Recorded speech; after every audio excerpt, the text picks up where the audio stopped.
Hi everyone, welcome to Working On It. I'm Dr. A and I'm a clinical psychologist aiming to make your life just a bit more manageable. Remember, the tools and the tidbits that you pick up on this channel are purely educational. They can't replace therapy, but with some practice, they can help you along in your daily life. So let's get started. Today, we'll be working on how our thoughts affect our reality. In fact, they go as far as creating our reality. So I will be teaching you that today, and next time I will teach you how our brain tricks us, how those thoughts that are just handed to us all day long in our mind sometimes reflect reality, but sometimes are this twisted, what I call a funhouse mirror image of reality. So come back for part 2 next time. Okay, this model that I'm going to be teaching you today about thinking affects our emotions and affects our behavior, and we're going to find out exactly how it works today. So the model, very difficult name, ABC model. Easy to memorize, right? It's called the ABC model, and each of these letters stand for something, and we're going to learn about that today, as you see with my very professional Post-its that I have here. So let's get started and get right down to it. So the A is, hopefully you could see this, called the antecedent event. And the antecedent event just means what happened to kickstart everything. To kickstart, maybe later you have anxiety, to kickstart maybe you storming out on a meeting or something. What was the first thing that got the ball rolling? That's all this means. The C is the consequence. The consequence can be an emotion, it can be a behavior, or both, right? So we think that life works like this. Something happens and we have an emotion. Something happens and we react by doing something. You see, that's what this line means. But that's not how it works, actually, and that's the good news. Because if we were just reacting on things that were happening to us all the time, we would be completely out of control in our life. Because we can't prevent things from happening, good things, bad things, right? Things are happening in our lives, things are happening to our loved ones, but we can prevent and manage and control the C, the consequence, our emotions and our behavior. And how are we going to do this? The secret is in this B part, and that is the belief or the thought, right?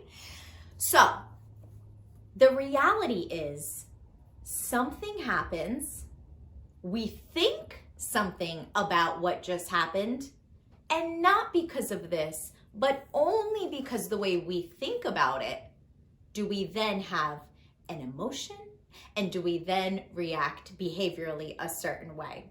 Okay, let me give you an example. Let me give you 2 examples. So one is, let's say, I'm sure you guys can't relate, but you're driving and someone cuts you off. We can all relate, right?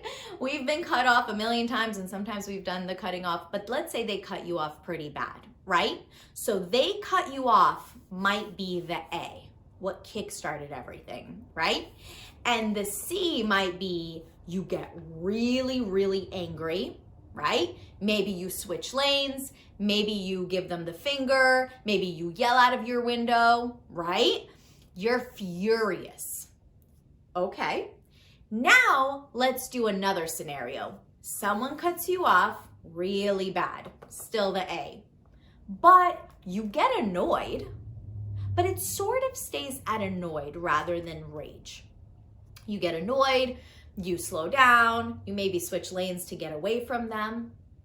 How can the same exact A come up with almost 2 opposite almost reactions? How is that possible?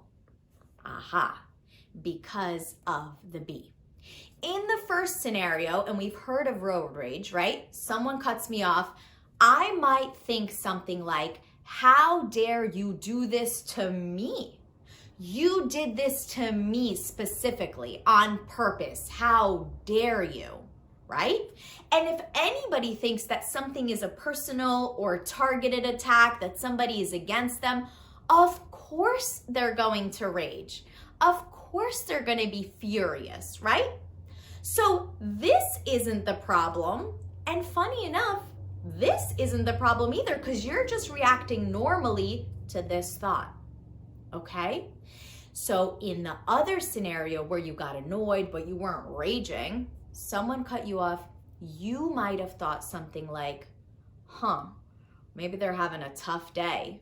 Maybe they just didn't see me.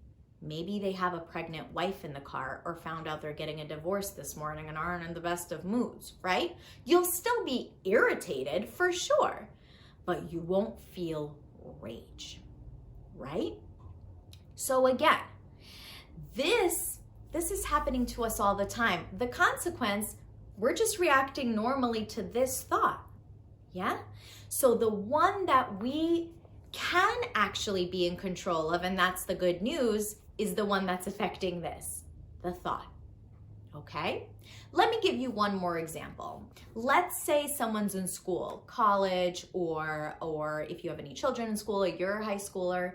So the A might be something like a test being passed out, right? Here we go. The C might be something like you get really, really bad anxiety, you blank out, maybe you even tear up, maybe you even get up and leave the classroom, right? In the second scenario, the test gets passed out and you get nervous, but you don't fully blank out, you stay and you take the test. How can we have those two different reactions? Because of the belief, because of the thought. In the first scenario where you couldn't handle it, you felt so overwhelmed with anxiety, you're thinking something like, I'm gonna fail, I know I'm not gonna do well, I didn't even really study that much, I don't know anything. Of course you're gonna have overwhelming anxiety. How can you not, right? But in the other scenario where you still feel nervous, but it's manageable, you might think something like, I did my best studying, let's see how I do, right? And you'll be nervous, but not anxious, to the point where you can't take the test. So this is one of the most important things I'll teach you, because again, we think that because of what happens to us, we feel certain things, or because of what happens to us, we act certain ways. That's not it. This doesn't matter. Things are happening all the time. And that's the good news, is that it's this that matters, because this is the only thing we have control over. That it's something happens, I think something about what happened. And because of that thought, I feel a certain way or I act a certain way, okay? So instead of this, there should be an arrow here, right? This to this and this to this, an arrow to this. Think about what we talked about today and go through your day, and you can even write things down in this way for yourself when you're feeling really, really sad or really, really anxious or angry, yeah? Now, you're not gonna be able to write it A, B, C, but you will notice this first. A massive spike in anxiety or anger or sadness, you'll notice a spike. That you'll notice. And then just work backwards from there and say, what was I thinking right before this? What was my mind telling me? What was I doing? Okay? Let's give it a try. Mull over, the fact that it's really our thoughts that are impacting our emotions and our behavior. And come back for part 2, and I'll tell you how sometimes those thoughts take and twist reality, okay? And so we'll learn that in the next video, in part 2 of this kind of thought genre. Like I said, the most important thing I'll teach you.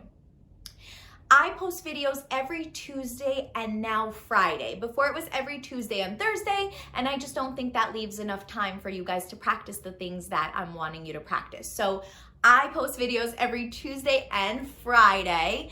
Like I said, come back for part 2, and until then, think about your thinking as much as you can. Even if you can do it 2% of the time more, that's a really big deal, and I'll tell you why next time, okay? So Practice, practice, practice. Come back. You got this. See you for part 2 next time.